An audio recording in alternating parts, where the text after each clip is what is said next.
Olá, meus queridos irmãos e amigos, sejam todos bem-vindos mais uma vez aqui no nosso canal, para juntos agora prepararmos o nosso estudo bíblico de congregação da semana 6 a 12 de janeiro.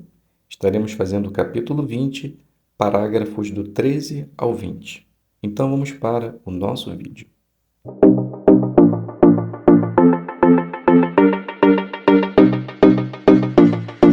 Então sejam todos bem-vindos mais uma vez aqui no nosso canal. É um prazer imenso de coração ter vocês aqui semanalmente para juntos prepararmos as nossas reuniões, partes importantes, na qual nós temos oportunidade de louvar a Jeová por meio de nossos comentários. Então, uma boa preparação vai nos ajudar a dar bons comentários e fortalecer a fé de nossos irmãos. Então, vamos iniciar o capítulo 20, que tem o seguinte tema: a palavra crescia e prevalecia, apesar de oposição. Lá no parágrafo 13 tem o seguinte subtítulo: a palavra crescia e prevalecia, apesar dos espíritos maus. Então, iremos fazer a leitura e depois obter a resposta. Então, a leitura do 13 e 14 diz assim: Lucas nos informa que um notável período se seguiu. Jeová habilitou Paulo a realizar extraordinárias obras poderosas. Só de levar às pessoas os panos e aventais que Paulo usava, elas eram curadas e os espíritos maus expulsos. Essas impressionantes vitórias sobre as forças de Satanás chamavam muita atenção, o que nem sempre era algo bom. Certos judeus que viajavam de um lugar a outro, expulsando demônios, tentaram imitar os milagres de Paulo. Alguns desses judeus tentaram expulsar demônios por invocar o nome de Jesus e de Paulo. Lucas cita o exemplo dos 7 filhos de Seva, membros de uma família sacerdotal que procuraram fazer isso. O demônio disse a eles: Eu conheço Jesus e sei quem é Paulo, mas quem são vocês? Então, o homem com o demônio atacou aqueles impostores, pulando em cima deles como uma fera e fazendo com que saíssem correndo, feridos e nus. Isso foi uma vitória para a palavra de Jeová, pois o contraste entre o poder dado a Paulo e a incapacidade daqueles falsos religiosos não poderia ter sido mais claro. Milhões hoje cometem o erro de achar que apenas clamar o nome de Jesus ou dizer que é cristão é suficiente. Mas Jesus indicou que só os que realmente fazem a vontade de seu Pai têm verdadeira esperança para o futuro. Então, a primeira pergunta, no parágrafo 13 e 14, parte A. O que Jeová habilitou Paulo a realizar? Então, Jeová habilitou Paulo a realizar extraordinárias obras, poderosas. Só de levarem o pano e o avental que Paulo usava, elas eram curadas e os espíritos maus eram expulsos. Pergunta parte B. Que erro cometeram os filhos de Seva e como muitos da cristandade hoje fazem o mesmo? Então eles tentaram expulsar demônios em nome de Jesus e de Paulo. Mas o demônio disse que conhecia esses, mas não eles, e pulou em cima deles como um animal selvagem e fez eles sair correndo, feridos e nus. E muitos hoje acham que somente declarar o nome de Jesus e dizer que é cristão é suficiente, mas, no entanto, é necessário fazer a vontade de Jeová. Leitura do 15. A humilhação dos filhos de Seva fez com que muitos passassem a temer a Deus, levando várias pessoas a se tornar cristãs e a abandonar práticas ligadas ao ocultismo. A cultura dos Efésios sofria forte influência das artes mágicas. Feitiçarias e amuletos eram comuns, bem como encantamentos, muitas vezes na forma escrita. Muitos efésios se sentiram motivados a juntar seus livros de artes mágicas e queimá-los em público, embora pelo visto valessem o equivalente a dezenas de milhares de dólares. Lucas relata: assim, de modo poderoso, a palavra de Jeová crescia e prevalecia. Essa foi uma grande vitória da verdade sobre a falsidade e o demonismo. Aquelas pessoas nos deixaram um excelente exemplo. Nós também vivemos num mundo mergulhado no ocultismo. Se percebermos que temos algum objeto ligado ao ocultismo, devemos fazer assim como os efésios, nos livrar dele imediatamente. Vamos nos manter longe dessas práticas repugnantes, custe o que custar. Pergunta: no que se refere ao ocultismo e objetos ligados a essa prática, como podemos imitar os efésios? Então, assim como eles, devemos nos livrar de qualquer coisa que esteja ligada ao ocultismo, independente do valor, pois o mais importante é a nossa relação com Jeová. Subtítulo: Houve um grande tumulto. Leitura do 16 e 17. Vamos agora analisar a tática de Satanás descrita no início deste capítulo. Lucas escreveu que houve um grande tumulto por causa do caminho. Ele não estava exagerando. Um prateiro, chamado Demétrio, deu início ao problema. Ele conseguiu a atenção de outros prateiros por, primeiro, lhes lembrar que a renda deles dependia da venda de ídolos. Ele prosseguiu dizendo que a mensagem que Paulo pregava era ruim para os negócios, pois os cristãos não adoravam ídolos.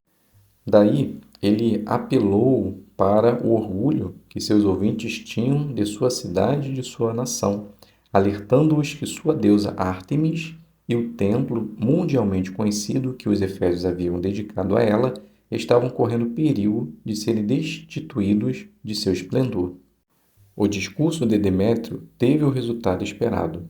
Os prateiros começaram a repetir vez após vez: Grande é a Ártemis dos Efésios!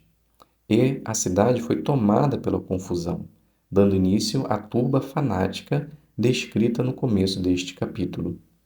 Por ter um espírito abnegado, Paulo quis entrar no anfiteatro a fim de falar com a multidão, mas os discípulos insistiram que ele ficasse longe do perigo. Um certo Alexandre ficou em pé diante da multidão e tentou falar, mas era judeu. Talvez estivesse ansioso para explicar a diferença entre os judeus e aqueles cristãos. Essas explicações não significariam nada para aquela multidão.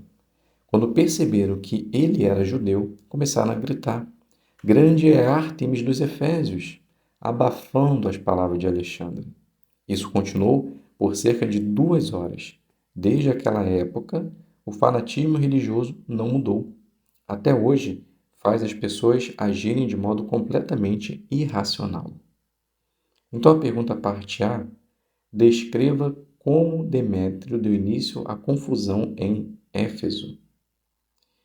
Então, Demétrio ele começou a dizer que a pregação de Paulo iria acabar com o negócio dos prateiros, e eles não podiam deixar isso acontecer. Então, por causa disso, se formou a turba dita no início desse estudo. Parte B: como os efésios demonstraram seu fanatismo. Então, eles demonstraram seu fanatismo por ficar gritando por cerca de 2 horas: Grande é a Ártemis dos Efésios, demonstrando assim a sua idolatria e seu fanatismo religioso. Leitura do 18 e 19. Finalmente, o administrador da cidade acalmou a multidão. Essa autoridade competente e sensata assegurou à turba que aqueles cristãos não representavam nenhum perigo ao templo e à sua deusa, que Paulo e seus companheiros não haviam cometido nenhum crime contra o templo de Ártemis, e que havia procedimentos legais para apresentar tais questões.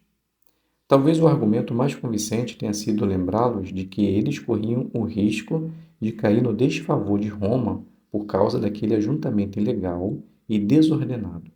Então, ele dissolveu a multidão. Com a mesma rapidez com que havia ficado irada, a multidão se acalmou por causa dessas palavras sensatas e razoáveis. Essa não foi a primeira vez que um homem de bom senso que ocupava uma posição de autoridade agiu em favor dos seguidores de Jesus, nem seria a última. De fato, o apóstolo João previu numa visão que durante estes últimos dias, os elementos estáveis deste mundo, retratados pela terra, iriam engolir uma grande enxurrada de perseguição satânica contra os seguidores de Jesus. Isso realmente tem acontecido. Em muitos casos, juízes imparciais decidem a favor dos direitos das testemunhas de Jeová de se reunir para adoração e de divulgar as boas novas a outros. É claro que a nossa conduta pode contribuir muito para tais vitórias. A conduta de Paulo, pelo visto, fez com que algumas autoridades em Éfeso tivessem certa simpatia e respeito por ele, de modo que queriam vê-lo em segurança. Que a nossa conduta respeitosa e honesta também possa causar uma boa impressão naqueles com quem temos contato. Nunca sabemos quais podem ser os efeitos a longo prazo. Pergunta parte A. Como o administrador da cidade acalmou a turba em Éfeso? Então, o administrador disse que Paulo e seus companheiros não representavam nenhum perigo para a deusa Ártemis e que aquela turba reunida poderia cair no desfavor de Roma. Então, ouvindo essas palavras sensatas, o povo se dissipou e foi embora. Parte B. Como o povo de Jeová às vezes é protegido pelas autoridades e como nossa conduta pode contribuir para essa proteção. Então, em muitos casos, juízes imparciais decidem a favor dos direitos das testemunhas de Jeová de se reunir para adoração e de divulgar as boas novas. Então, a nossa conduta honesta e respeitosa pode causar também uma boa impressão, pois nunca sabemos quais serão os efeitos ao longo prazo. Leitura do 20. Não é emocionante ver como a palavra de Jeová crescia e prevalecia no primeiro século? Também é emocionante ver como Jeová está por trás de vitórias similares em nossos dias. Gostaria de ter o privilégio de dar uma contribuição, mesmo que pequena, a essas vitórias? Então aprenda dos exemplos que consideramos. Seja humilde, se mantenha em dia com a organização de Jeová, continue a trabalhar arduamente, rejeite o ocultismo e faça o máximo para dar um bom testemunho por meio de sua conduta honesta e respeitosa. Então a pergunta parte A. Como você se sente a respeito do fato de a palavra de Jeová ter prevalecido no primeiro século e continuar a prevalecer hoje? Então nós nos sentimos emocionados, pois demonstra como Jeová está apoiando os seus servos, dando vitórias em todos os sentidos. Parte B. Qual a sua determinação no que se refere às vitórias de Jeová em nossos dias? Então a nossa determinação deve de continuar sendo humildes, estar em dia com a organização, trabalhar arduamente, rejeitar o ocultismo e deixar que a nossa conduta dê um bom testemunho do Deus que servimos. Então, meus queridos irmãos e amigos, aqui a gente finaliza a nossa consideração e espero que possa ter lhe ajudado a preparar as respostas.